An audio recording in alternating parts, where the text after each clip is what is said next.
There's a moment, just before music begins, when everything is fragile. Bows hover above strings. Breath is held inside brass. A conductor raises a hand, not to command yet, but to ask for trust. In that silence, no one expects to be surprised. No one expects history. And yet, in a concert hall thousands of miles away from the Philippines, a song born under Nipa roofs and December rain would do exactly that. It would stop an orchestra mid-performance. Not because something went wrong, but because something went right. The story begins the way many Filipino Christmas stories do, not with spectacle but with longing. For Filipinos, Christmas isn't just a date on the calendar. It's a season that stretches.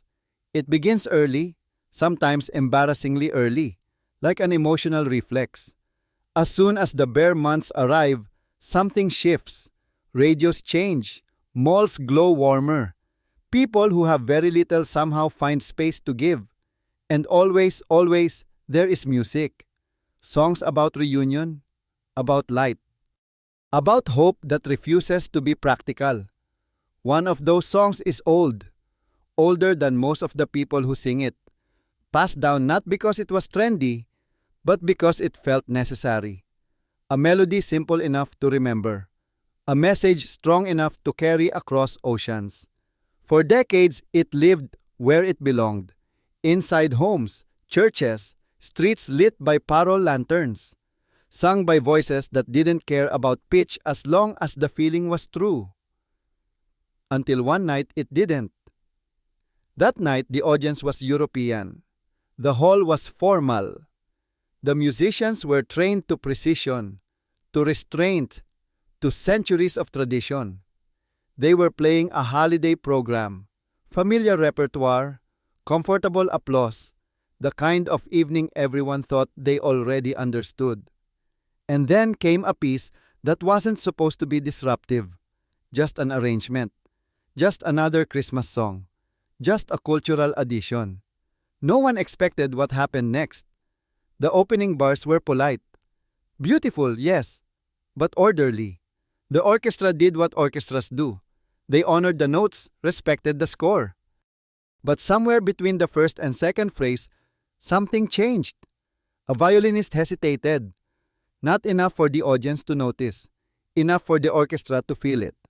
The melody had a shape they didn't expect. It didn't resolve the way European carols usually do. It leaned forward emotionally, like it was reaching for someone who wasn't there.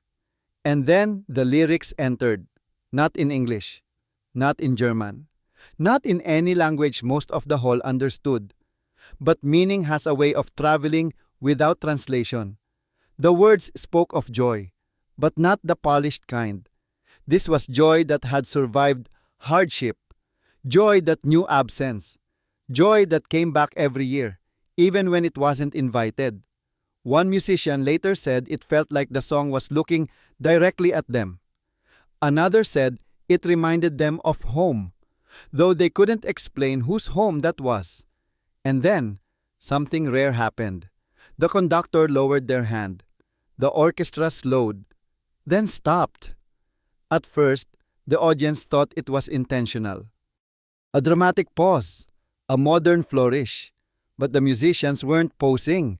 They were listening to a song that didn't belong to them, yet somehow knew them.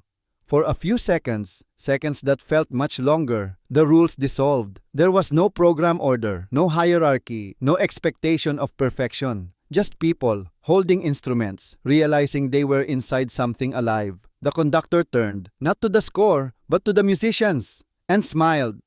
Quiet laughter from audience, a breath, then music resumes, gentler. When they started again, it wasn't the same performance. It couldn't be. They played softer, like guests in someone else's home. The tempo bent slightly, respectfully. The orchestra wasn't leading the song anymore. They were following it. Back in the Philippines, no one knew this was happening. At that exact moment, someone was probably hanging Christmas lights with tape that wouldn't hold. Someone was rehearsing the same song for a barangay program, off-key and proud. Someone was overseas, missing home, humming quietly so no one would hear. None of them knew that their song had crossed a line it was never meant to cross. And yet, maybe it was always meant to.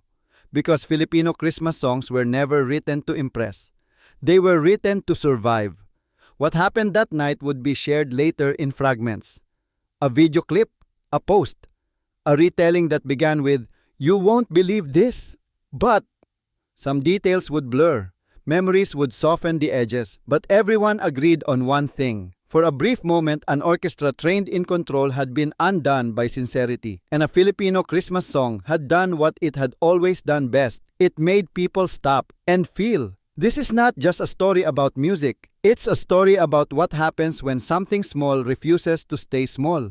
And in the next part, we'll follow the song back to where it came from and why it carries more than melody in every note.